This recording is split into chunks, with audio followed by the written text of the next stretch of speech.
Porque empreendedorismo tem a ver com atitude. Então, se você não tem uma atitude de empreendedor, aonde você está hoje como CLT, dificilmente você dará certo como empreendedor. Então, a primeira coisa é o seguinte, comece a empreender onde você está. Ou seja, as pessoas que eu tenho junto comigo, as pessoas que eu contrato, as pessoas que estão nas empresas, eu quero que sejam empreendedores. É tipo aquele clássico de segue a cultura da empresa, veste a camisa, cuida da empresa como se fosse sua. Aproveite errar com o meu dinheiro. Vai mais barato. Né? Então... eu acho que tem muito a ver o que o João está falando e é fato, porque desde o meu primeiro emprego formal, na copiadora, você já ouviu essa história também algumas vezes, eu nunca me comportei como um empregado. Eu estava empreendendo com o CNPJ da copiadora. Do primeiro.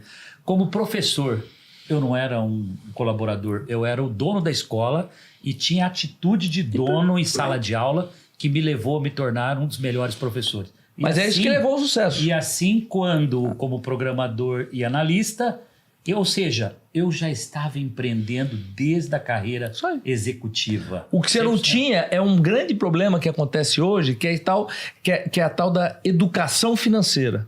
Né? Ou seja, isso é um grande problema do empreendedor, ele não tem a educação financeira. Então, às vezes, ele esquece que ele tem um boleto para pagar lá na frente, aí ele vê um dinheirão no caixa e ele torra aquele dinheiro, viaja, compra carro, faz...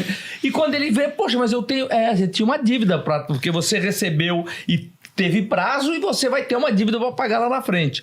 Então, eu acho que é muito importante que a pessoa tenha essa visão. Olha, eu preciso começar a empreender, testar tudo aquilo aonde eu estou trabalhando hoje. De preferência, você empreenda no segmento. O Semenzato entrou e empreendeu no segmento que ele já estava operando. Ou seja, ele não mudou completamente, ele não saiu... Diminui, né, João? Exatamente, porque você já domina, você já domina aquela área, você já aprendeu, você já viu todos os sistemas que tem lá de treinamento, você já sabe tudo aquilo que está acontecendo, né? Outra coisa que eu também... sempre aconselho, né, que é para a pessoa que vai começar a empreender, diminuir o risco. Eu acho que uma grande oportunidade para isso, não é porque, aliás, o Semenzato também, ele está nesse segmento que é de franquia, é você ser um franqueado. Desde que você obedeça aquilo que a franqueadora está colocando para você fazer como um franqueado. O modelo já validado. Né? Só vou colocar uma vírgula que eu acho que é bem pertinente ao que a gente tá falando nesse momento. E eu concordo 100% com o João, que quando você compra uma franquia, você mitiga 50%, eu falo muito, talvez 60% ou até mais, dos riscos envolvidos. Com uma diferença. Empreender do zero é estar ciente que você vai tomar um risco absurdo e que, na maioria das vezes, você não tem o capital para iniciar. E o que a gente tem preconizado muito, somos sócio até numa franqueadora, que é a W Rent, que nós investimos juntos lá no Shark Tank, está começando. Que está indo bem, está iniciando. Tá começando. Todavia, não se compra uma franquia se você não tiver 100% do capital e mais uma coisa que o João falou agora há pouco, que é uma reserva para servir como cobertor até o negócio aquecer. Até efetivamente você passar do ponto de equilíbrio e começar a ter lucros. Então, comprar uma franquia, se você falar para o franqueador, dono da marca, que você não tem o capital, em tese, não haverá contrato de franquia.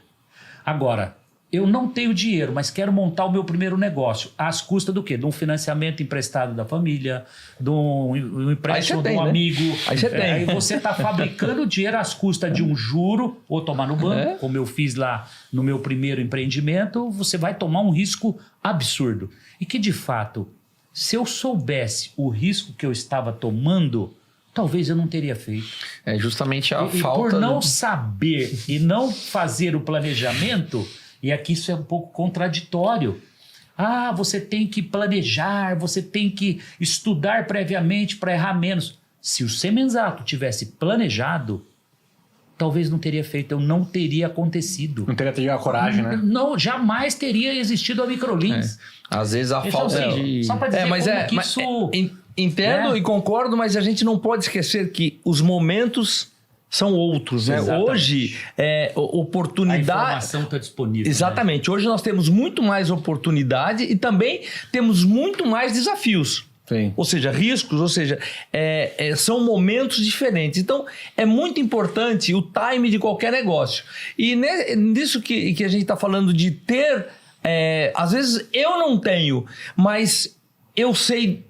Eu conheço alguma pessoa que quer investir, que quer ser investidor, e pequeno, entre amigos mesmo. E eu vou me dedicar, porque empreendedorismo tem que ver com vocação? Tem. Um tanto é vocação de você ser um empreendedor. Mas mais importante do que vocação é dedicação. Então, se a pessoa se dedica para aquilo e ela toca aquele negócio com dedicação, ela vai ter sucesso. Porque ela tem... Agora, é importante ela ter esse capital de giro. É o que você... Agora, capital de giro você consegue, né? Você consegue acesso, porque tem várias pessoas que querem fazer alguma coisa, mas não quer abrir mão.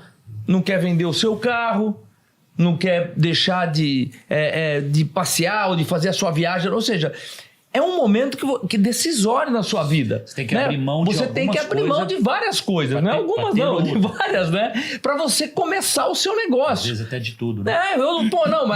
Mas eu não quero vender meu carro, não quero vender minha moto, eu não quero fazer isso. Então, dar um downgrade na padrão de vida. Quer dizer, então é um momento decisório, né? Então, às vezes a pessoa tem, não, mas eu não tenho sobrando no banco. Não tem sobrando, às vezes você tem algum patrimônio, alguma coisa que você deveria colocar. Então, tendo esse patrimônio, tendo essa possibilidade, a franquia é uma grande opção, porque você vai entrar com uma marca que te suporta pela própria marca e você entra com todo um sistema de treinamento, de tudo isso é muito importante. E olha, eu não estou falando aqui, quer dizer, Polishop, por exemplo, não é um modelo de franquia, a gente até abriu, mas nunca foi modelo de franquia, foi tudo lojas próprias. Eu digo que é uma bela opção, é uma bela oportunidade, né, da pessoa começar com a história de franquia. Eu tenho outros negócios, como a Decor Colors, que ela é franquia, mas enfim, dando oportunidade para as pessoas que querem empreender. E tem muita gente que quer empreender, mas ela precisa de um apoio, né? O empreendedorismo de você sair e montar hoje um modelo de negócio do zero, ela está cada dia mais difícil, a minha opinião. Ela beira a loucura hoje. Beira a loucura. Agora, diferente de 10, 20, até 5 anos atrás, né? Eu acho que aqui também tem um tamanho, né, João, que a gente pode considerar, porque também empreender do zero, eu posso começar um empreendimento do zero com R$2.000 hoje, e a gente está falando eventualmente de 100 mil, 200 mil, 300 mil, até 1 milhão ao adquirir uma franquia.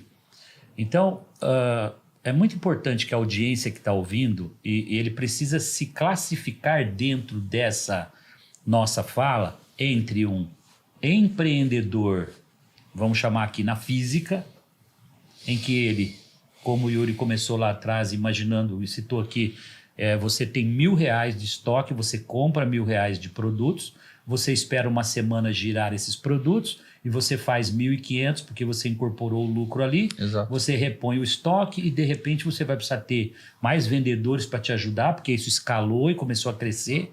E de repente você viu que você precisa de um CNPJ para você efetivamente começar a ter uma atividade Aconteceu exatamente isso comigo. de forma organizada, né? Então, eu acho que é muito importante entender que os riscos que você vai tomar, empreender do zero, para R$1.000, R$5.000, R$2.000, que é quase que um empreender na física, é muito diferente e a gente precisa falar para os dois públicos aqui. Esse que vai começar, talvez ele vai ter que tomar um risco que a gente chamaria hoje de quase que maluco mesmo, porque senão ele não sai da inércia, ele vai ficar totalmente ali vendo a roda girar e não vai acontecer nada, né?